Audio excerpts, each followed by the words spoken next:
Hello students, we have just completed our state board topic reproduction in lower and higher plant.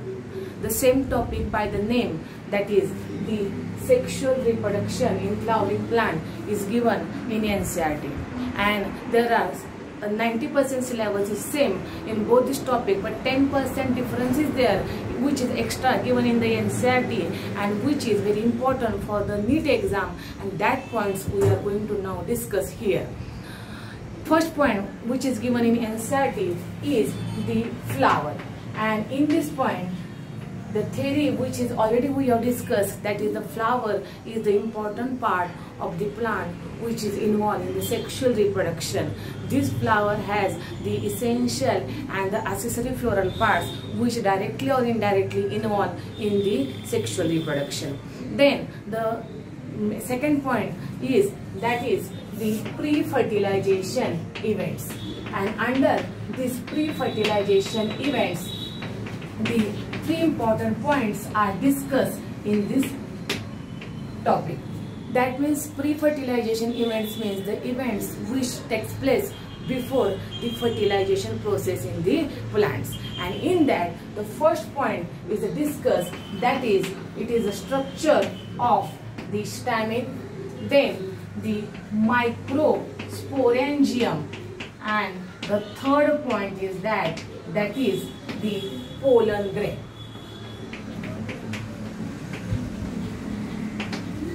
All these parts we have already discussed in detail, but somewhat little different that are given in NCERT that we are now discussing here: stamen, microsporangium and pollen grain. We have seen that stamen is the male reproductive part which has the anther which is generally bilobed, and if we take the section of this anther, then you will get the circular outline in that section, and there are 4 layers which surround this anther, and these 4 layers are: the outermost layer that we have seen is the epidermis. We are now discussing the layers of the anthers. When we take the section of anther, you will find 4 layers which are present around the anther. Outermost layer is called as epidermis. Then inner to epidermis there is a layer that we have seen which is the endothecium. Then the third layer is the layer of middle, and then the fourth layer that is called as the tapetum.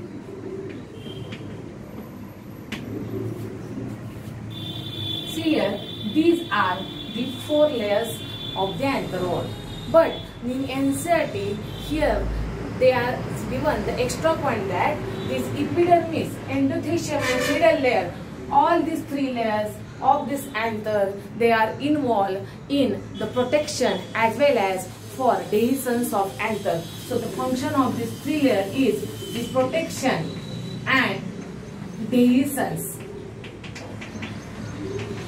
of the anther.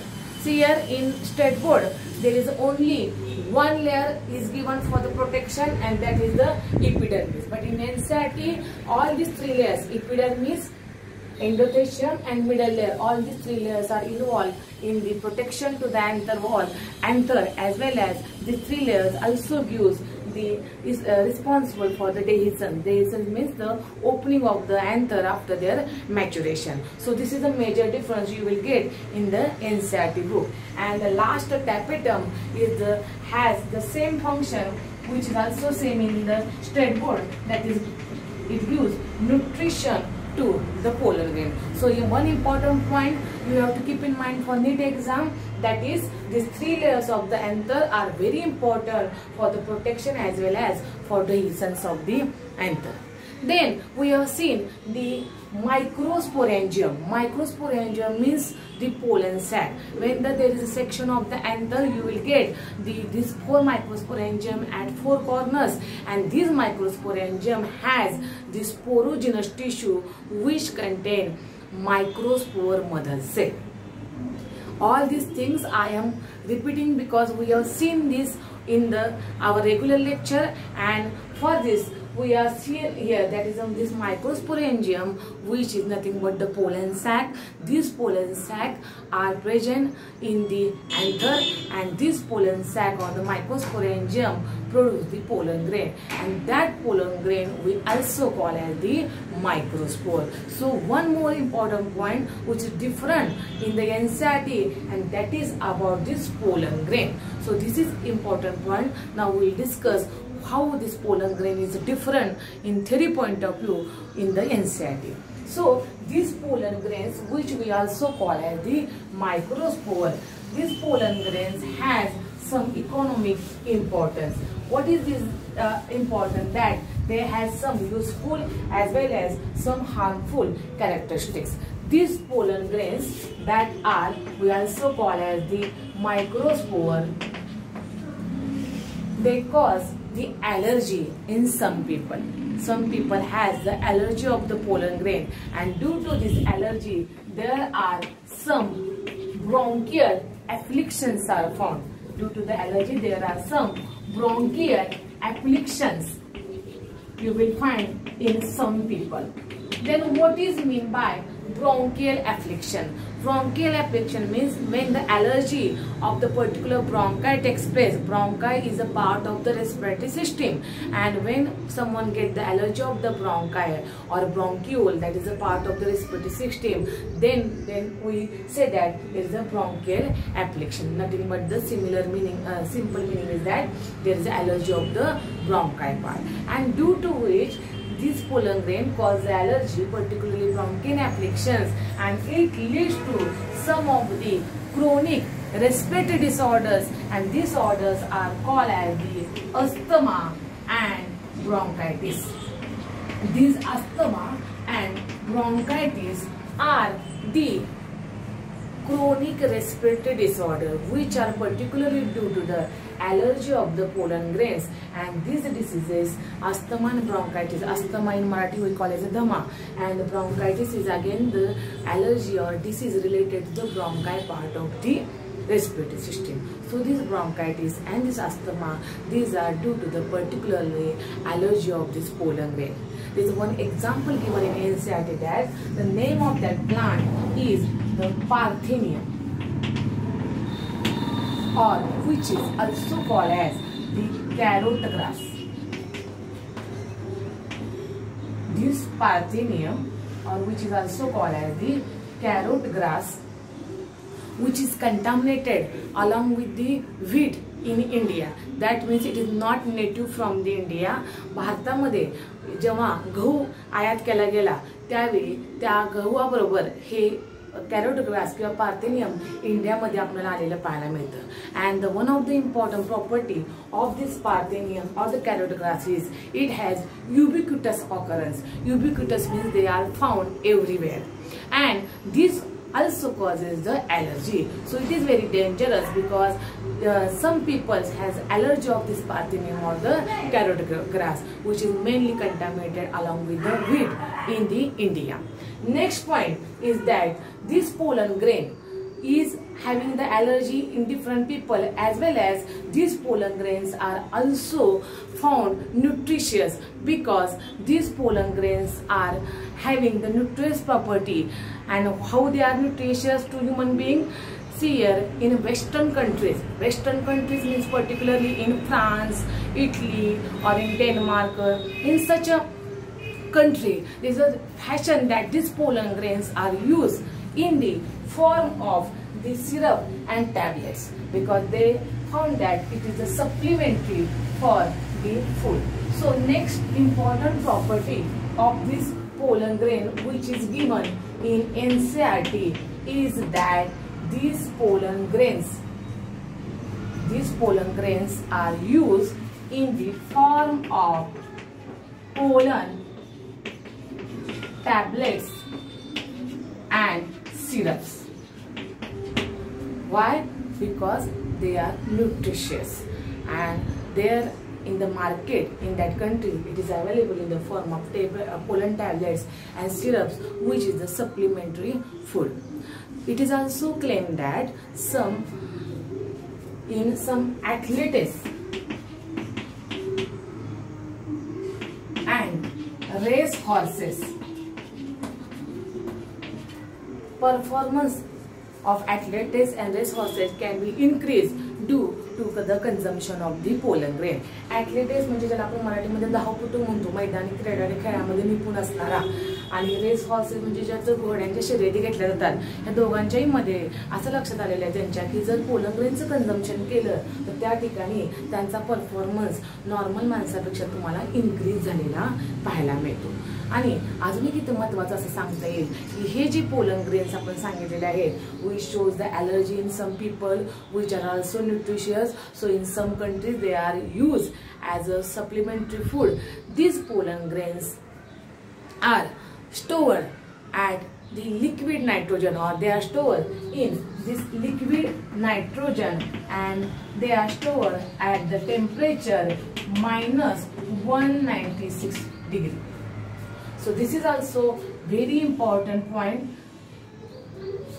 for need point of view, that the pollen grains can be stored like the semen of the human being, which is required for the artificial insemination, like the blood which is always stored in the blood bank. So like the blood bank or like the semen bank, we can also store this pollen grain in a liquid nitrogen at the minus 196 degree. And when they are required for crop improvement program, means when anybody can create the new plants, and when it requires the suitable pollen grains of a particular plant, then he can easily get this pollen grain from this preservative. So it is very important that these pollen grains can be preserved at the minus 196 degree centigrade. And the last important point which is given in NCERT about the pollen grain is that this pollen grain has the particular viability. Viability means they has particular duration at which they can be live, or they are able to fertilize the or they are able to form the pollen tube, or they are able to fuse to the female gamete.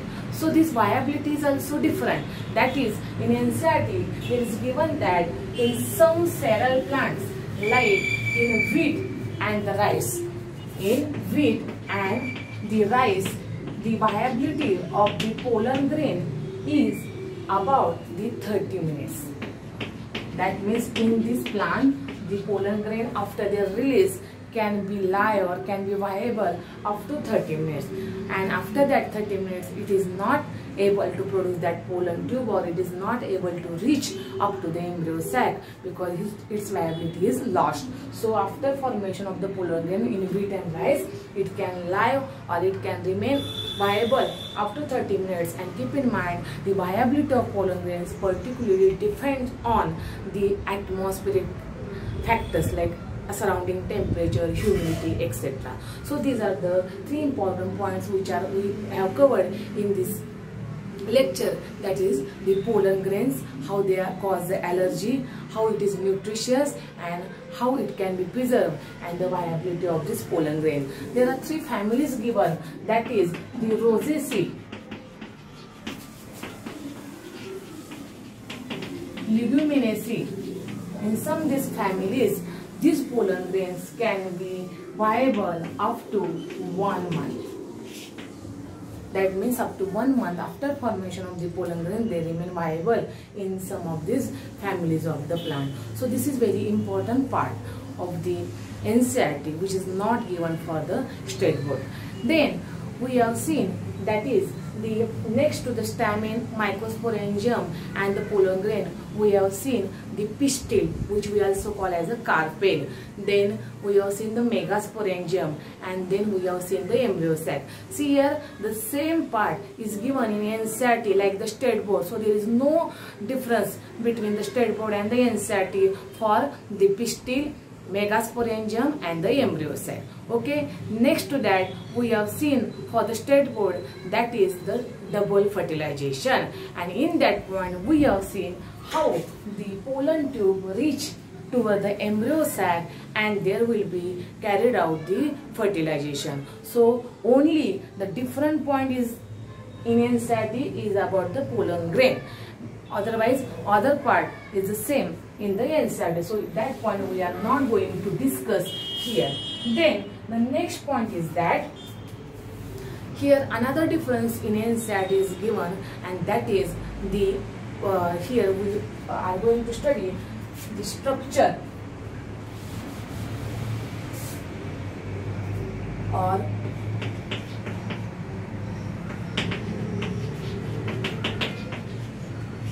pollination. We have seen pollination are of 3 types, and these 3 types are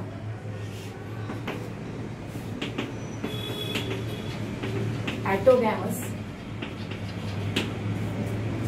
then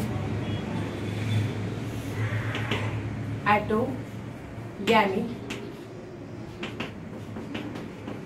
deuteronogamy, and third one is xenogamy. Autogamy, deuteronogamy, and the xenogamy. Autogamy means we have seen that when pollination takes place in same flower of the same plant. Deuteronogamy means we have seen that when pollination takes place in different flower of same plant. And in xenogamy, we have seen that pollination takes place in different flower of different plants.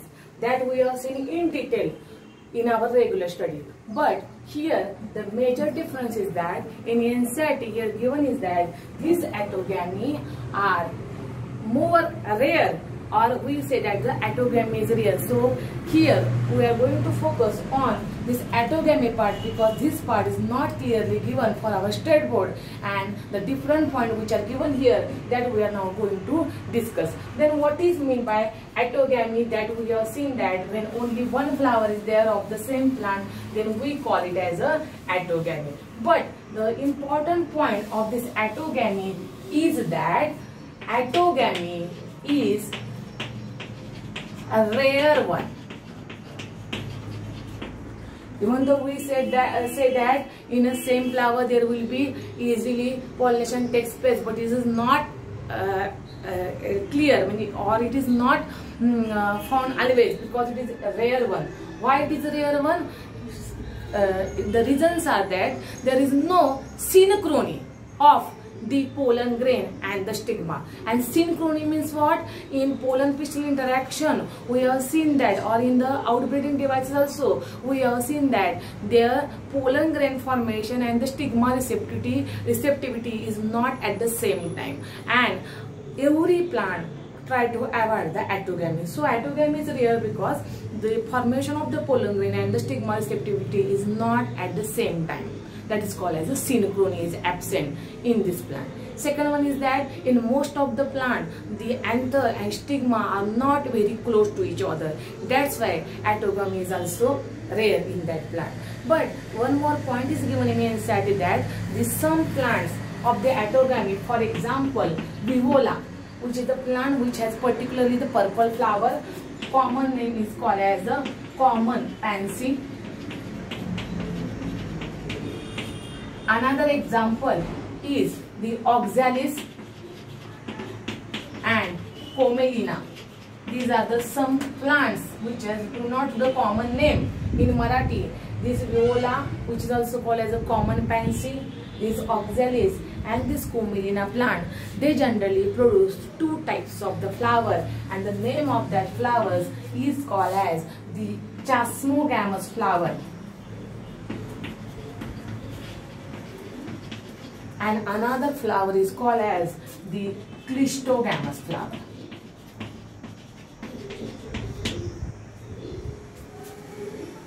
See here, this plant produces generally 2 types of flower, chasmogamous and the clistogamous.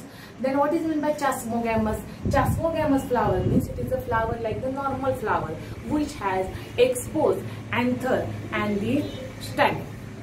which has exposed the anther and the stigma. That means they have the arrangement like the normal flower, and this is called as a chasmogamous flower.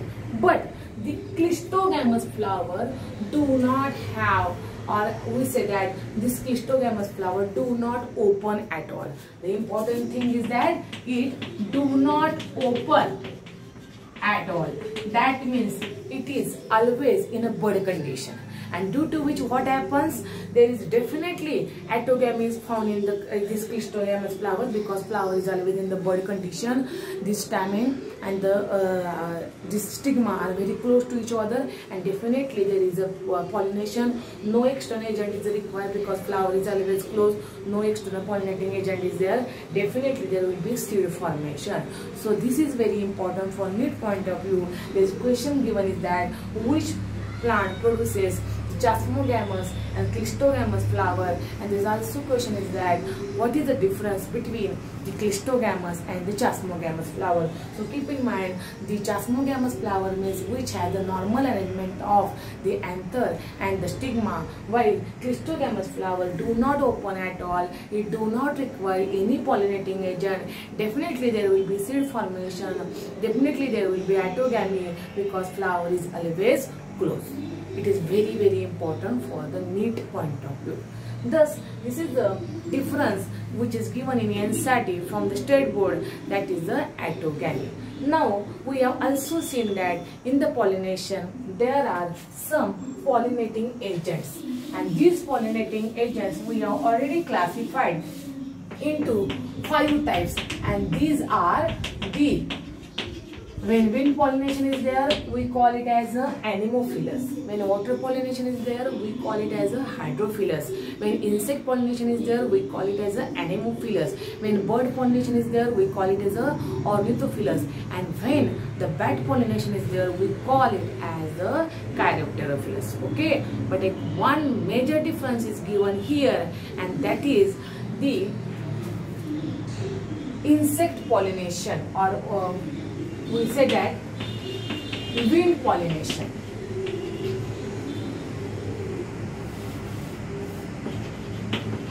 There are some aquatic plants. Example is water hyacinth and water lily. It is also very important, because aquatic plants means there is a pollination by the water, and that we call as a hydrophilus pollination. But even though these water hyacinth and water lily are the aquatic plant, but they are not pollinated by the water, but they are get pollinated by the insect and wind. Because when this flower get mature and they comes above the level of the water, then some insect or the wind can carry out pollination in them. So this is also very important for NEET point of view. The question is asked that which are the aquatic plant which are exception to the hydrophilus pollination. Then we have to keep in mind the name of these 2 plants, water hyacinth and the water lily, which is a different point given in the NCERT. So this is about the pollinating agent, that is the aquatic plant. And one last point is there, that is the insect pollination, that we call as a anemophilus pollination. In anemophilus pollination, what we have seen that we have seen the insect pollination. We call it as a entomophilus pollination. Here, 2 important point is given that in entomophilus type of pollination or in the insect pollination, when any insect get visited to the flower, then there will be the mutual correlation between that flower and the plant. One example is given that the Amorphophallus. It is one of the tallest flower, about 6 feet in height, particularly this flower, and this flower provides the space for the insect to lay their eggs. Means any insect when get visited to this flower gives the space to that insect for laying that its egg. म्हणजे त्या इन्सेक्टला त्याचे eggs ले करण्यासाठी जागा करून देण्याचं काम कोण करते? अमॉर्फोफिलस फ्लावर. आणि त्या बदल्यात अमॉर्फोफिलस फ्लावरला ते इन्सेक्ट काय करते? पॉलिनेट करते. म्हणजे हे काय झालं? दोघांच्या मध्ये अंडरस्टँडिंग झालेलं आहे की दोघांनाही त्याचा फायदा होतो. सो this is the example given for the insect pollination. Another example is given, that is the relationship between the moth and yucca plant. So next example is moth and yucca plant. This moth and yucca plant cannot complete their life cycle without each other, because this moth plant, when get visited to this yucca plant, this moth lay its egg in the locule of the ovary of yucca plant. Yucca प्लांटच्या ओव्हरीच्या locule मध्ये हे moth काय करतं? Egg ले करतं. आणि त्या बदल्यात युका प्लांट काय करते?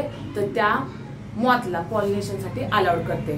So moth carry out pollination in yucca plant and yucca plant gives the space to this moth to lay their eggs. And these eggs, or from these eggs the larvae of moth come out while the seed get started. म्हणजे युका plant मध्ये जेव्हा सीडची development होत असते after pollination नंतर, त्याच वेळी जे egg ले केलेले युका प्लांट मध्ये ह्या मॉथनं, त्या मॉथच्या एग मधून लार्वी बाहेर येतात. So larvae emergence and the development of seed occur simultaneously. So this is very important point given in NCERT, that moth and yucca plant also complete their life cycle with the help of each other. They cannot complete the life cycle without each other. This is the one more point given in the insect pollination. See here, up to this are the same point. Then after fertilization we have seen the post fertilization event, and in that we have seen development of endosperm, development of embryo, development of seed, and development of fruit. All these things we have seen in state board are similar to the NCERT book. So this is not difference in the NCERT for the post fertilization changes. And the last point in the same topic, in the reproduction in the lower and higher plant, we have seen that there is the apomixis and the polyembryonic condition. That means development of seed without fertilization we call as the apomixis, and the more than one embryo when get formed in the embryo sac we call it as a polyembryony. That point is also same here in this sexual reproduction in flowering plant. So only 10% difference is there that we have discussed today. So focus on that, which is a different point given in the NCERT and which are the same point given in both state board and NCERT. Okay, I think all of you get these points very clearly. And now we have completed our NCERT topic, that is the sexual reproduction in flowering plant. From next lecture we start the next topic of the state board. So okay, thank you.